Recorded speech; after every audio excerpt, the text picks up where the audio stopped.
Got some cool stuff in the mail in the past couple weeks. Where are we here? Wild Mexico Volume 1 and 2. The first one came out in 2017. The second one came out in 2018. This is 60s garage rock from Mexico.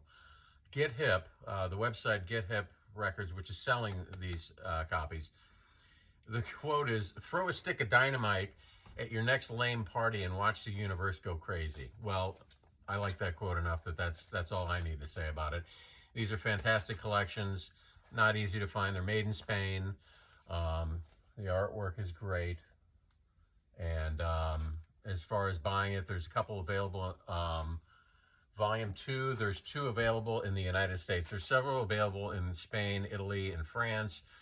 But there's one near mint copy for $32, one mint copy for $44. And Volume 2, harder to find. There's nothing for sale on Discogs in the United States. You got to get it from Greece or Germany for $40 or $50 plus $20 shipping. But well worth it, and this will light up your next party. Who has garage rock comps from Mexico? Not many people. And while I'm at it, if I could recommend a few other garage rock comps from Mexico. Mexican Rumble, Psych Out, fantastic. I've had this for years. Blue Demons, Mexico Rock and Roll Favorites, another one that's really good, I've had for years. And Rhino Records, years ago, put this out in 1983. It is the history of Latino rock on Rhino Records from '83. Look for this. Next up is an addition to my Moog section. Mort Garrison, Electronic Hair Pieces from 1969. He's a Canadian composer, arranger, songwriter, but he was an early proponent of the Moog synthesizer. And this came out '69, a year after the big bang of Moog Records. Wendy Carlos has switched on Bach. Another thing I might point out, this is all synthesizers. A lot of Moog records from this era still have like a drummer in the background or an electric guitarist or a saxophone. This is all electronic Moog. It might sound dated, but I think it's a very charming dated. I like this a lot. And most of the electronic records from this time were either coming out of universities and they were leaning towards avant-garde noise, or they were copying classical compositions. So this was one of the first records that was accessible, poppy, a collection of synth tunes, jazzy, pre-dance stuff, a little exotic. And I mean, I'm not a Broadway aficionado by any stretch. I don't care for musicals. But the musical Hair does have a lot of good, feel-good songs. And I was born in the late 60s, so maybe it's a warm, feel-good thing for me, too. There's actually another Moog record that is just all the music of Hair, with the greatest cover ever, Electric Hair. So you need, what is it about Hair that these are like the coolest Moog record covers ever? Moving along, this is crazy psychedelic electronic Indian music, Cochin Moon. This is a soundtrack to a non-existent movie.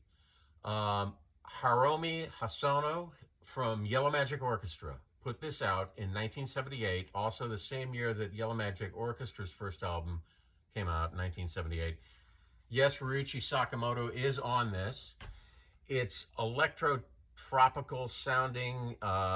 It's psychedelic experimental electronic music blended with classical Indian music, but electronic classical Indian music, elements of it. It's a weird Bollywood fever dream. It's most people in your household probably won't care for it when you put it on, but it's very interesting. And if you're interested by Bollywood and or electronic music, you should definitely pull it up online and listen to it. It's a lot of fun, and I'm really glad to add it to my collection. And I like Yellow Magic Orchestra, so any fan of Yellow Magic Orchestra should seek this out. Finally, I got this in the mail from Japan. I have to get my Peruvian music from Japan. To start out, cumbia is a term. Cumbia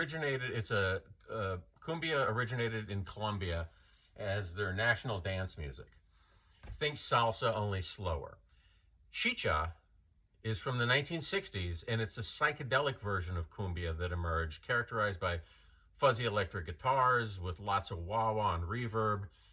It's trippy Peruvian surf music, and I love it. I fell in love with it when my first exposure to it was a Analog Africa collection of Peruvian groovy surf music called Chicha. This was my first And it also really made me a huge fan of Analog Africa too. Everything they put out, I get. This is volume 1 of this cumbia beat, was from Vampy Soul, which is a great label in Spain. And this is volume 1 of the Chicha music. The other stuff is Los Bell Kings from Lima, Peru, same time period. And Cumbias Chichadelics, volume 1, Peruvian Psychedelic Chicha, volume 1. And volume 2, every one of these is just well worth getting. And it's like surf music plus. It's great stuff. That's it.